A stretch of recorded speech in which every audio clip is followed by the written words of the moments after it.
अस्सलाम वालेकुम everyone, welcome back to the channel. This is Mohammad Hamad. इस चैनल पे मैं पाकिस्तान स्टॉक एक्सचेंज से रिलेटेड डिस्कशन करता हूं। जो मेरे रिसर्च आइडियाज होते हैं वो यहाँ पे आप लोगों के साथ शेयर करता हूं। उसके अलावा कमेंट सेक्शन के जो स्टॉक्स हैं उन्हें भी टेक्निकली रिव्यू करके आप लोगों के साथ शेयर करने की कोशिश करता हूं। एक व्हाट्सएप कम्युनिटी भी है जिसमें जो टेक्निकल से रिलेटेड क्वेश्चंस होते हैं उनको मैं रिस्पॉन्ड करता हूं। और जो भी कंफ्यूजन्स होती हैं स्पेशली बिगिनर्स की उनको जो है मैं कोशिश करता हूं कि उनके आंसर्स दे सकूं। तो उसका लिंक है डिस्क्रिप्शन में, अगर आप ज्वाइन करना चाहें तो anyone is more than welcome to join that community. इस सेशन या वीडियो का फॉर्मेट ऐसा होगा कि पहले टेक्निकल चार्ट देखेंगे केएसई 100 इंडेक्स का। उसके अलावा देखेंगे कि किन सेक्टर्स ने परफॉर्म किया और कौन से जो है वो नेगेटिव कंट्रीब्यूटर्स थे। और फाइनली जो है मैं आपके सामने सेक्टर वाइज जो है हाईएस्ट मोमेंटम स्टॉक्स के आपके साथ चार्ट भी शेयर करूंगा। और एंड ऑफ द सेशन जो है वो इंस्टीट्यूशनल मनी फ्लो देखेंगे और उसकी मैपिंग करेंगे कि किस सेक्टर में जो मार्केट के पार्टिसिपेंट्स थे उन्होंने कैसे जो है वो बिहेव किया हमारी फ्राइडे की क्लोजिंग पे। तो 100 इंडेक्स ने जो है वो 1612 पॉइंट्स जो है वो लूज किए थे, -1.06%। इंडेक्स ओपन हुआ 1,49,093 पे, हाई था 1,52,103 का, लो था 1,48,796 का और क्लोज हुआ 1,50,398 पे।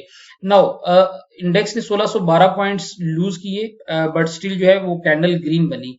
The reason behind that is कि आपका जो ओपन था वो लास्ट डे क्लोजिंग प्राइस से नीचे था एंड इवेंचुअली जो इंडेक्स की क्लोजिंग है ये वो अपने ओपन से ऊपर आई है। तो that resulted in a green candle stick basically. This is again not a bullish candle, however इसकी ग्रीन बनने की जो पीछे लॉजिक है वो ये है कि ये अपने ओपन से क्योंकि ऊपर क्लोज हुई है तो यहाँ पे हमने एक ग्रीन कैंडल देखी। Now if you are following the channel तो आपको आइडिया होगा कि करंटली जो है मैं डिस्कस कर रहा हूँ यहाँ पे एक जो है आप कह सकते हैं कि कंसोलिडेशन की सिचुएशन है और इस एक रेंज में इंडेक्स जो है वो ऑपरेट कर रहा है। उसकी उसकी रीजंस हैं। एक रीजन ये है कि जो रेजिस्टेंस की इसकी आपका लेवल बनता है वो 1,52,300 से लेकर आपका 1,52,995 का बनता है। इस यहाँ पे आपकी दो शॉर्ट टर्म मूविंग एवरेजेस की रेजिस्टेंस है जहां पे जो है इंडेक्स जो है वो रिजेक्ट हो सकता है कल आने वाले सेशन में। हाउएवर जो अभी भी एक मेजर चैलेंज है इंडेक्स के लिए वो 1,56,900 का है। यहाँ पे अभी सिचुएशन ये है, ये चैनल जो है या ये जो रेजिस्टेंस है ये लेवल है, ये यहाँ पे दुश्वारी ये है इंडेक्स को कि यहाँ पे इंडेक्स को बायर्स नहीं मिलते। और जब भी ये एक सप्लाई जोन है, अगर आप वॉल्यूम और प्राइस की स्टडी करें तो यहाँ पे सप्लाई जोन है। शॉर्ट टर्म ये जो एपिसोड ऑफ वॉर चल रही है इससे मेजर करें तो यहाँ पे सप्लाई जोन बनता है। अब यहाँ पे क्योंकि इंडेक्स को वॉल्यूम्स नहीं मिलते, बायर्स नहीं है, तो इस वजह से ये लेवल सस्टेन नहीं कर पाता इंडेक्स। ऑल्दो 2 दिन इससे ऊपर ऑपरेट हुआ है, लेकिन एग्जैक्टली आप देखें अगर ये जो सेशन था आपका अप्रैल 1 का, जिस दिन इंडेक्स में बहुत ज्यादा एक पॉजिटिव सेंटीमेंट था, उस दिन भी यहां से ऊपर वीक बनी और नीचे आ गया। अब इसकी एक स्टेटिस्टिकल रीजन भी है। अगर 13 डेज का जो फेबोनाची नंबर है उस पे आप वॉल्यूम और प्राइस को स्टडी करें तो जो कोरिलेशन आता है आपके पास वो 35 का है, 35% का है। दैट मीन्स कि there is a weak positive correlation in price in volumes, और जिसकी वजह से यहाँ पे बायर्स नहीं मिलते and then index gets basically rejected from this level. तो ये एज ऑफ नाउ स्टिल आपका 1,56,900 का लेवल जो है वो रेजिस्टेंस सर्व करेगा और हमें एक बहुत अच्छे वॉल्यूम्स चाहिए होंगे इस लेवल को क्रॉस करने के लिए। वॉल्यूम्स के फ्रंट पे भी इंडेक्स में चैलेंज है, उसको भी मैं आपको चार्ट पे शो करता हूँ कि वॉल्यूम्स की जो मूविंग एवरेजेस हैं वो बेसिकली जो है वो एक डाउन ट्रेंड में है, जिसकी वजह से यहाँ पे अगेन अनदर पॉइंट जिसकी वजह से यहाँ बायर्स नहीं मिलते। ये आपके सामने अभी जो है इंडेक्स के वॉल्यूम्स का चार्ट है। This doesn't have any pricing value, ये सिर्फ प्योरली वॉल्यूम्स है। वॉल्यूम्स अगर हम देखें अप्रैल 3 को जो क्लोजिंग हुई उस पे इंडेक्स के वॉल्यूम जो है वो 270 मिलियन थे। अब 270 मिलियन को अगर हम देखें तो वो 50 डेज की जो आपकी मूविंग एवरेज है उससे नीचे है। 50 डेज की हमारी वॉल्यूम्स की मूविंग एवरेज जो है वो 352 मिलियन है, राइट।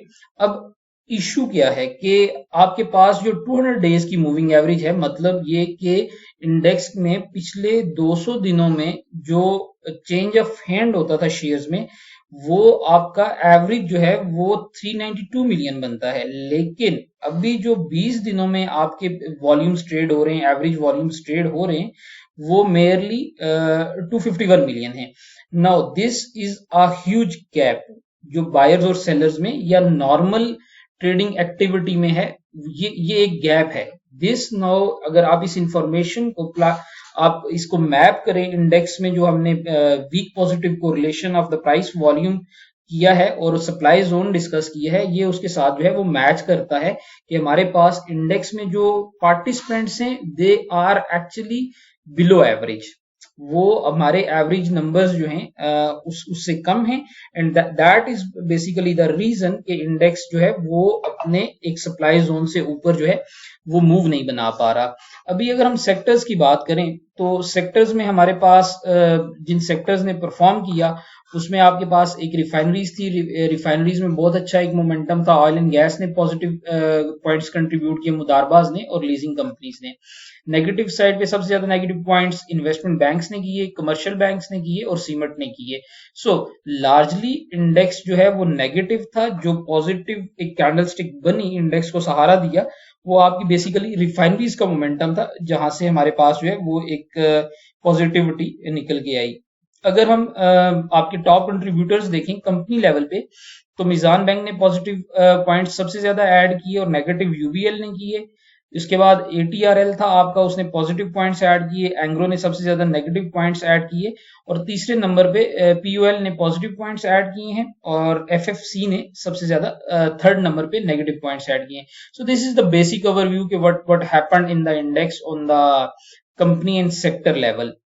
दूसरा अभी अगर हम देखें चार्ट्स की बात कर लेते हैं कि हर सेक्टर में हमारे पास जो है वो कहाँ पे हाईएस्ट पॉजिटिव मोमेंटम था। पहला सेक्टर जो है अच्छा इससे पहले मैं एक चीज ऐड कर दूं कि ये पॉसिबल अपॉर्चुनिटीज हो सकती हैं। ये sector wise highest momentum stocks में आपके साथ शेयर करूंगा, जो आप इस पे जो है वो टेक्निकल एनालिसिस कर सकते हैं, खुद भी कर सकते हैं, और अगर आप चाहें तो कमेंट सेक्शन में मेंशन कर दें, मैं इनका डिटेल रिव्यू जो है वो भी अपलोड कर दूंगा।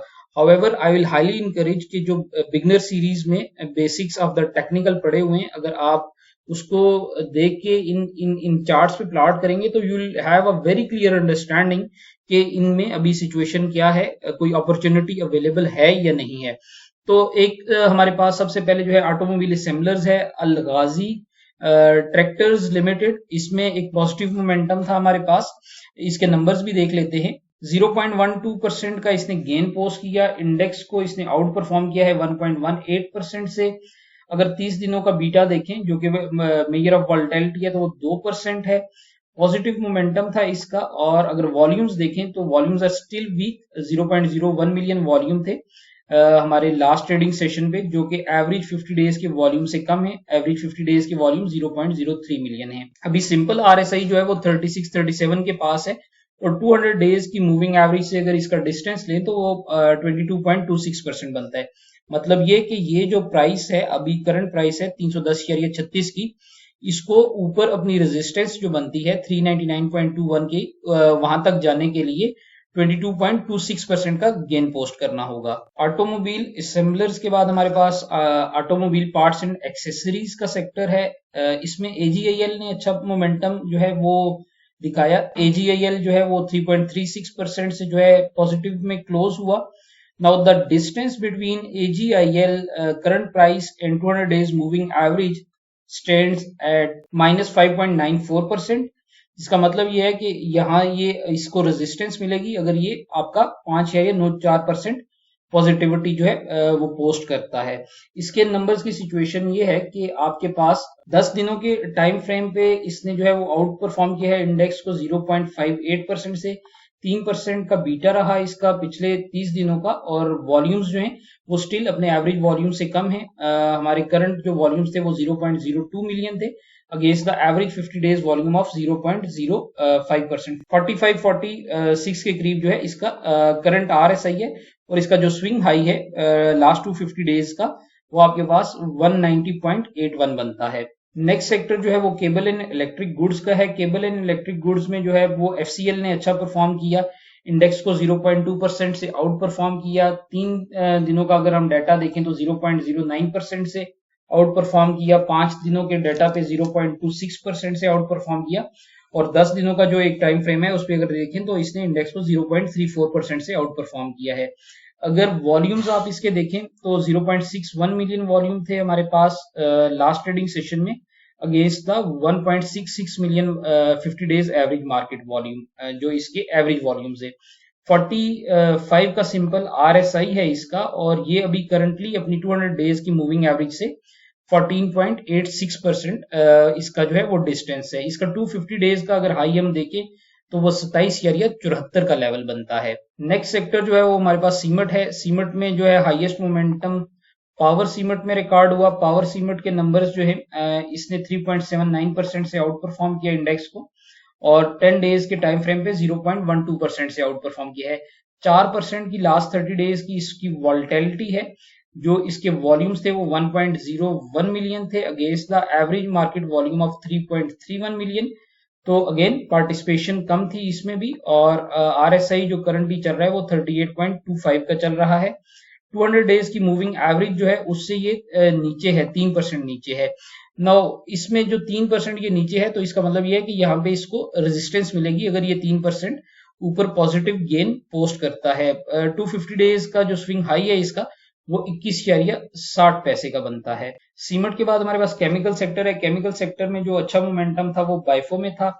बाइफो ने 81 रुपए 22 पैसे पे क्लोजिंग दी। इसने इंडेक्स को 1.82% से जो है वो आउट परफॉर्म किया। नाउ द सिचुएशन इसके भी जो वॉल्यूम्स हैं वो हमारे पास अगर हम एवरेज वॉल्यूम देखें तो वो 0.05 मिलियन वॉल्यूम्स बनते हैं और एवरेज हमारे पास जो वॉल्यूम है और इसमें जो डिस्टेंस है इसके करंट डे वॉल्यूम में तो 0.01 मिलियन का है। तो रफली इसके जो वॉल्यूम्स थे वो आपकी एक नॉर्मल डिस्ट्रीब्यूशन में ही फॉल करते हैं। ये बहुत ज्यादा आपका एक्सट्रीमली ओवरसोल्ड सिचुएशन में है। इसका RSI तकरीबन 10-11 के करीब चल रहा है और अपनी 200 डेज की मूविंग एवरेज से ये अभी 51.03% दूरी पे है।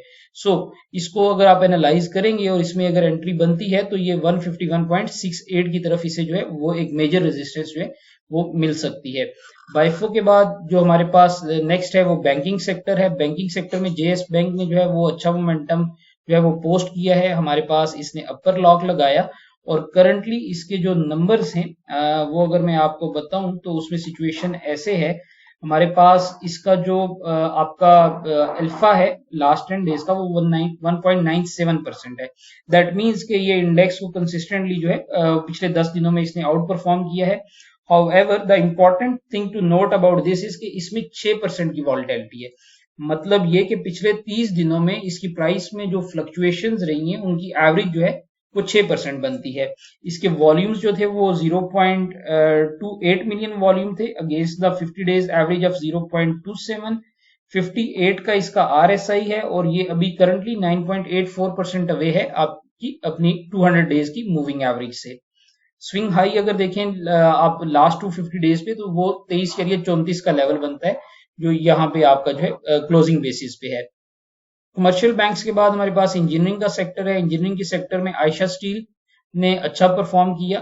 3.96% इसने गेन दिया। अल्फा स्टैंड एट 5.02% और अगर 10 दिन का देखें तो 0.33% से इसने इंडेक्स को जो है वो आउट परफॉर्म किया है। 4% की फ्लक्चुएशन रही पिछले 30 दिनों की एवरेज फ्लक्चुएशन जो है वो 4% है इसकी और वॉल्यूम्स जो थे हमारे पास वो 4.07 मिलियन वॉल्यूम थे। ये वॉल्यूम इंपॉर्टेंट है इसके 4.07 मिलियन वॉल्यूम्स आए हैं हमारे पास इसके लास्ट ट्रेडिंग सेशन में और अगर 50 डेज के आप एवरेज वॉल्यूम्स देखें तो वो 2.47 मिलियन वॉल्यूम्स हैं।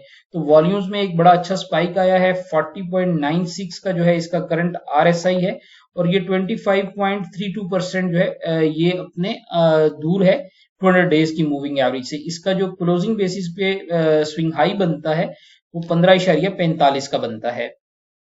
नेक्स्ट सेक्टर हमारे पास जो है वो फर्टिलाइजर का है। फर्टिलाइजर में एंग्रो फर्टिलाइजर जो है उसमें पॉजिटिव एक जो है हमारे पास क्लोजिंग आई है 194.56 की क्लोजिंग है और अगर हम देखें तो 0.57% से इसने इंडेक्स को आउट परफॉर्म किया। जो लास्ट 30 डेज की वॉल्टिलिटी है इफर्ट की प्राइसेस में वो 2% है। मतलब इसकी प्राइस जो है, इसकी फ्लक्चुएशन 30 दिनों के टाइम फ्रेम पे 2% की फ्लक्चुएशन ऑन एवरेज रही है। वॉल्यूम्स की देखें तो वॉल्यूम्स बहुत कम थे, 0.54 मिलियन वॉल्यूम्स का बिजनेस हुआ लास्ट ट्रेडिंग सेशन में एफर्ट में, जो कि 50 डेज के वॉल्यूम से बहुत कम है। 50 डेज के एवरेज वॉल्यूम 2.09 मिलियन बनते हैं। ये करीब ओवर सोल्ड है 33-34 के RSI के साथ ओवर सोल्ड रीजन या उसकी टेरिटरी में ही ये ऑपरेट कर रहा है। 200 डेज की मूविंग एवरेज से 9.73% ये दूर है।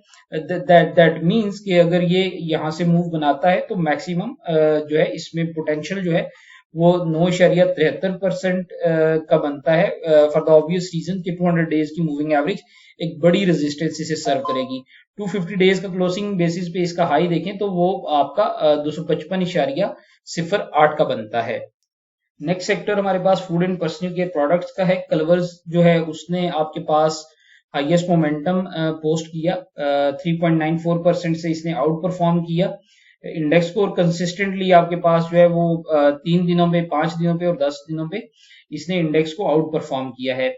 4% की एवरेज वॉल्टिलिटी है इसकी लास्ट 30 डेज की, और वॉल्यूम्स की अगर हम बात करें तो 0.69 मिलियन वॉल्यूम्स आए, और हमारे पास जो एवरेज वॉल्यूम्स हैं इसके वो 1.02 मिलियन बनते हैं। तो पार्टिसिपेशन अगेन वॉल्यूम्स कम थे, हाउएवर हाईएस्ट मोमेंटम जो है विद इन द सेक्टर अगर हम देखें तो इस शेयर का बनता है। करंट RSI 58.44 है, और 200 डेज की मूविंग एवरेज से ये 31.63% अवे है। मतलब ये 200 डेज की मूविंग एवरेज से 31% ऊपर ऑपरेट कर रहा है, और स्विंग हाई क्लोजिंग बेसिस पे आपकी 80.58 बनती है। नेक्स्ट जो सेक्टर है वो ग्लास एंड सिरेमिक्स का है। गनी ग्लोबल ग्लास लिमिटेड ने जो है वो सबसे अच्छा परफॉर्म किया, और पिछले 5 दिनों से कंसिस्टेंटली जो है वो इंडेक्स को एवरेज बेसिस पे ये आउट परफॉर्म कर रहा है। लास्ट ट्रेडिंग सेशन पे इसने जो है वो आपको आउट परफॉर्म किया 1.59% से, और 3 दिनों की अगर एवरेज देखें तो 0.13% से इसने आउट परफॉर्म किया है। 3% की लास्ट 30 डेज की एवरेज वॉल्टिलिटी है इसकी शेयर प्राइस में, और वॉल्यूम्स जो थे वो 0.17 मिलियन थे against the average volumes of 0.9 million. Again volumes कम है, RSI 38-37 के पास है, और ये अपनी 200 डेज की मूविंग एवरेज से करीब 28% जो है दूर है।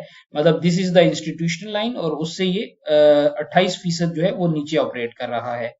ग्लास एंड सिरेमिक के बाद हमारे पास इंश्योरेंस का सेक्टर है। अस्टी लाइफ इंश्योरेंस जो है उसने आपके पास एक अच्छा सिचुएशन पे वो आया है। 200 डेज की मूविंग एवरेज के पास जो है ये मूव कर रहा है, और अभी अगर इसके हम नंबर्स देखें तो इसने जो है वो आउट परफॉर्म किया है इंडेक्स को 1.96% से लास्ट ट्रेडिंग सेशन में, 0.25% से जो है 3 दिनों पे आउट परफॉर्म किया, 0.19% से 5 दिनों पे, और 10 दिनों के टाइम फ्रेम पे 1.29% से इसने इंडेक्स को जो है वो आउट परफॉर्म किया है। 4% की वॉल्टिलिटी है लास्ट 30 डेज की इसकी प्राइसेस में, and the volumes stand at 0.1 million आपके लास्ट ट्रेडिंग सेशन के वॉल्यूम थे, और 50 डेज की एवरेज जो है वो 0.26 मिलियन बनती है। 58 के RSI के साथ ये अवेलेबल है, और currently it is merely away 1.80% from its 200 days moving average. तो ये जो है इसको देखना पड़ेगा कि करंटली ये एक सपोर्ट सर्व कर रही है इसकी आपकी जो 200 डेज की इंस्टीट्यूशनल लाइन है। उसके बाद हमारे पास जो नेक्स्ट सेक्टर है वो आपका इन्वेस्टमेंट बैंक्स कॉर्पोरेशंस का है, और उसमें हमारे पास जो हाईएस्ट मोमेंटम आया वो LSEVL में आया। अभी करंट सिचुएशन जो है इस स्टॉक की वो ऐसे है कि ये अपनी 200 डेज की मूविंग एवरेज के करीब ऑपरेट कर रहा है, और वहां से ये सपोर्ट भी ले रहा है। इसने यहाँ से जो है रेजिस्टेंस को रिक्लेम किया, then again it tested it, और राइट नाउ ये एक पिछले 10 दिनों के टाइम फ्रेम पे जो है वो 1.40% से जो है इंडेक्स को आउट परफॉर्म कर रहा है। इसकी 30 डेज की जो शेयर प्राइस की फ्लक्चुएशन है वो 4% एवरेज है। नेक्स्ट सेक्टर हमारे पास जो है वो आपका इन्वेस्टमेंट बैंक्स इन्वेस्टमेंट कॉर्पोरेशंस का है। LSEVL ने जो है वो इंडेक्स को आउट परफॉर्म किया इस सेक्टर में 1.73% से 4% की एवरेज वॉल्टिलिटी है लास्ट 30 डेज की इसकी शेयर प्राइस में, और 10 दिनों के टाइम फ्रेम पे भी 1.40% से इसने इंडेक्स को आउट परफॉर्म किया है। अगर हम वॉल्यूम्स की बात करें तो इसके जो लास्ट ट्रेडिंग सेशन में वॉल्यूम्स थे that were 0.94 million volumes against the average 50 day of 4.43, obviously यहाँ पे भी पार्टिसिपेशन थोड़ी सी जो है वो एवरेज वॉल्यूम से कम है। करंट RSI 60.08 का है और ये करंटली अपनी जो इसकी आपकी बनती है 200 डेज की मूविंग एवरेज उससे स्लाइटली अबव जो है वो ऑपरेट कर रहा है। एंड दैट बेसिकली मींस कि इसमें जो है वो आने वाले दिनों में हमारे पास जो है वो पॉजिटिविटी आ सकती है अगर ये 200 डेज की मूविंग एवरेज से ऊपर ऑपरेट करता रहा तो। इसके बाद हमारे पास जो नेक्स्ट स्टॉक है वो इको पार्क है। इको पार्क की में सिचुएशन ऐसी है, ये आपका मिसलिनियस सेक्टर से बिलोंग करता है और इसमें इसने इंडेक्स को जो है वो 4.74% से आउट परफॉर्म किया लास्ट ट्रेडिंग सेशन में। और 10 दिनों के अगर टाइम फ्रेम पे देखें तो 0.15% से इसने जो है वो आउट परफॉर्म किया है। 5% की एवरेज वॉलेटिलिटी है 30 दिनों के टाइम फ्रेम की और वॉल्यूम्स जो हैं वो इसके ज्यादा थे अपनी एवरेज से। 0.19 आपका जो है मिलियन वॉल्यूम्स ट्रेड हुए against the average volumes of 0.12 million. 42 का RSI है सिंपल और करंटली ये 30.77% जो है वो अवे है अपनी 200 डेज की मूविंग एवरेज से। नेक्स्ट सेक्टर हमारे पास मुदारबा का है। मुदारबा में जो है वो जो आपका स्टॉक है जिसने हाईएस्ट परफॉर्म किया वो FTSM है। FTSM ने आपका 11.06% से आउट परफॉर्म किया है इंडेक्स को और लास्ट 10 डेज पे अगर हम देखें तो 2.59% से इसने आउट परफॉर्म किया है। 8% की इसकी वॉलेटिलिटी है। ये इंपॉर्टेंट चीज है इसमें नोट करने की कि इसमें लास्ट 30 डेज की अगर volatility of the share price देखें तो वो 8% है। It's highly volatile. इसके अगर वॉल्यूम्स की बात करें तो 0.03 मिलियन वॉल्यूम्स है लास्ट ट्रेडिंग सेशन में, जो कि आधे हैं इसके एवरेज वॉल्यूम से। एवरेज वॉल्यूम जो है वो 0.06 मिलियन बनता है। स्लाइटली अवर बॉट की टेरिटरी में है ये। 69.29 का सिंपल RSI है और करंटली ये 40.24% अवे है अपनी आपकी जो बनती है 200 डेज की मूविंग एवरेज। तो ये डिस्टेंस जो है इसका ये आपका 40.24% है। स्विंग हाई क्लोजिंग बेसिस पे इसकी जो है वो हाई जो है वो 53.40 बनती है। नेक्स्ट सेक्टर जो है वो oil and gas exploration companies का है। Oil and gas exploration companies में POL में हाईएस्ट पॉजिटिव मोमेंटम था। POL जो है वो सस्टेन कर रहा है इंडेक्स को। इसने 3.02% से आउट परफॉर्म किया लास्ट ट्रेडिंग सेशन पे और 10 डेज पे अगर हम देखें तो 0.21% से इसने आउट परफॉर्म किया है। 1% की वॉलेटिलिटी है लास्ट 30 डेज के टाइम फ्रेम पे। दैट मींस कि इसकी जो शेयर की प्राइस है वो बहुत ज्यादा फ्लक्चुएट नहीं कर रही और फॉर द ऑब्वियस रीजंस के कि 200 डेज के आसपास ही ऑपरेट कर रहा है और यहाँ पे ये अपनी एक जो है वो बेस सेट करने की कोशिश कर रहा है। वॉल्यूम्स जो है वो भी स्लाइटली रेंज में ही है। लास्ट ट्रेडिंग सेशन में 0.35 मिलियन वॉल्यूम आया था और 50 डेज का एवरेज वॉल्यूम इसका जो बनता है वो 0.56 बनता है।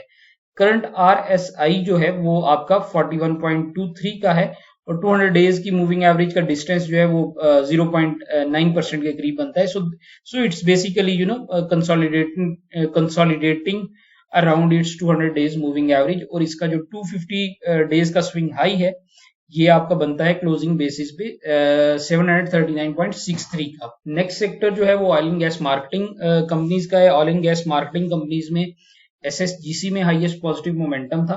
6.6% से इसने आउट परफॉर्म किया है इंडेक्स को। लास्ट ट्रेडिंग सेशन में लास्ट 30 डेज की एवरेज वॉलेटिलिटी जो है प्राइसेस की वो 5% है। वॉल्यूम्स जो थे वो 8.21 मिलियन थे इसके आपके लास्ट ट्रेडिंग सेशन में, जो कि तकरीबन डबल हो गए हैं क्योंकि 50 डेज के जो इसके वॉल्यूम्स थे वो आपके बनते हैं 4.26 मिलियन। करंट RSI जो है वो 33.22 के पास है और करंटली इसका जो डिस्टेंस है अपनी मेजर इंस्टीट्यूशनल लाइन से वो 42.58% का बनता है। 250 डेज का स्विंग हाई जो है हमारे पास वो क्लोजिंग बेसिस पे 46.53 है। नेक्स्ट हमारे पास जो है वो आपका फार्मास्यूटिकल्स का सेक्टर है। फार्मास्यूटिकल में जो हाईएस्ट मोमेंटम था पॉजिटिव मोमेंटम वो आपके पास ग्लेक्सो में आया है। 0.62% से इसने इंडेक्स को आउट परफॉर्म किया। 10 दिनों की अगर परफॉर्मेंस देखें तो 0.33% से ये KSE 100 इंडेक्स को जो है वो आउट परफॉर्म कर रहा है। 3% की एवरेज वॉलेटिलिटी है इसकी लास्ट 30 डेज के डाटा पे अगर हम देखें। इसकी शेयर प्राइस 0.22 मिलियन का इसका वॉल्यूम था लास्ट ट्रेडिंग सेशन में against the average 50 day volume of 0.30। Current RSI जो है वो 40-41 के करीब चल रहा है और इंस्टीट्यूशन लाइन से 18.61% जो है ये नीचे ऑपरेट कर रहा है। नेक्स्ट सेक्टर हमारे पास जो है वो power generation distribution. Power generation distribution में ईपीक्यूएल इसने अच्छा परफॉर्म किया। ईपीक्यूएल जो है इसकी करंट सिचुएशन ऐसी है कि ये आपका इसने आउट परफॉर्म किया है इंडेक्स को 3.52 से। नाउ अगर हम देखें तो 3 दिनों पे भी के टाइम फ्रेम पे भी इसने 0.52% से जो है वो इंडेक्स को आउट परफॉर्म किया। 0.47% इसने आउट परफॉर्म किया 5 डेज के टाइम फ्रेम पे, और 10 डेज के टाइम फ्रेम पे 0.36% से आउट परफॉर्म किया है। 1% की एवरेज वॉलेटिलिटी है 30 डेज के टाइम फ्रेम पे इसकी शेयर प्राइस में, और जो वॉल्यूम्स हैं वो 0.41 मिलियन वॉल्यूम थे हमारे पास लास्ट ट्रेडिंग सेशन में, against the 1.17 million volumes of the 50 days average on this specific stock। 54 का RSI है और 200 डेज की मूविंग एवरेज से अभी भी ये 15.12% नीचे ऑपरेट कर रहा है।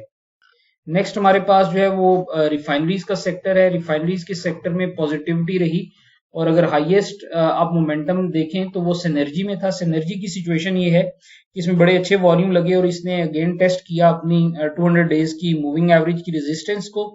Currently the numbers for the synergy are के इसने 10 डेज के टाइम फ्रेम पे 0.94% से आउट परफॉर्म किया है इंडेक्स को। 4% की एवरेज वॉलेटिलिटी है इसकी प्राइस में लास्ट 30 डेज के टाइम फ्रेम पे, और बहुत इसका जो है वो सिग्निफिकेंट वॉल्यूम इंक्रीज हुआ है।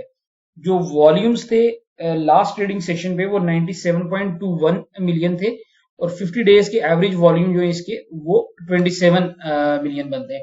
तो ऑब्वियसली जो प्राइस में इंक्रीज आया वो वॉल्यूम बैक था, but still we do have a resistance at 7.48 level. इसका आई बिलीव एक रिक्वेस्ट भी है कमेंट सेक्शन में, तो इसको मैं डिटेल में रिव्यू कर लूंगा। टेक्नोलॉजी सेक्टर में अगर हम बात करें, नेक्स्ट सेक्टर हमारा टेक्नोलॉजी का है, उसमें हमारे पास जो हाईएस्ट मोमेंटम आया है वो MDTL में आया है।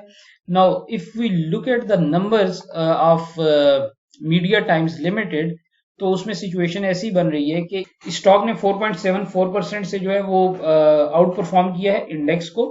6% की वॉलेटिलिटी है। This is important thing to note कि इसमें वॉलेटिलिटी, इसमें रिस्क जो है वो ज्यादा है लास्ट 30 डेज के टाइम फ्रेम पे अगर हम मेजर करें। जो वॉल्यूम्स थे वो सिग्निफिकेंटली इंक्रीज हुए हैं। इसके एवरेज 50 डेज के वॉल्यूम 3.27 मिलियन है। However volumes recorded on the last trading session were 10.19 million. तो ये मेनी फोल्ड्स जो है वो इंक्रीज हुआ है volume, and this price was basically backed by good volumes. RSI 49.34 का है, और करंटली ये जो है वो slightly above it's moving average operate कर रहा है अपने जो इसका 200 डेज का मूविंग एवरेज है। तो if this remains a support, तो इसमें कुछ अपॉर्चुनिटी इंक्रीज हो सकती है, but this week is selling week. फीपी लीपी की अगर बात करें तो फॉरेन पोर्टफोलियो जो है उसने बाइंग की है सीमेंट सेक्टर में। सीमेंट सेक्टर के बाद फर्टिलाइजर में उन्होंने बाइंग की है, और स्लाइड बाइंग जो है वो food and personal care product, oil and gas marketing companies, और उसके बाद oil and gas exploration companies में भी हुई है।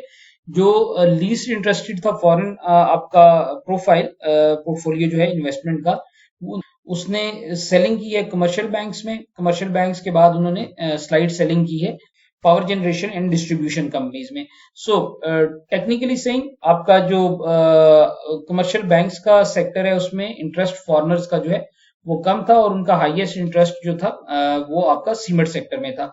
अब इस डेटा को इंशाल्लाह जो है वो आगे भी देख लेते हैं कि इंस्टीट्यूशन स्पेसिफिकली कहाँ पे जो है वो ऑपरेट कर रहे थे, और उन्होंने फिर जो है वो किस सेक्टर में अगर उन्होंने बाइंग की है तो किस सेक्टर में सबसे ज्यादा बाइंग की है, और अगर सेलिंग की है तो कौन सा सेक्टर जो है उसमें किस पार्टिसिपेंट ने सबसे ज्यादा सेलिंग की है। तो ये चार्ट जो है आपके सामने ये शो कर रहा है कि जो सेक्टर वाइज इंस्टीट्यूशंस ने बाइंग और सेलिंग की है उसके अमाउंट्स कितने थे।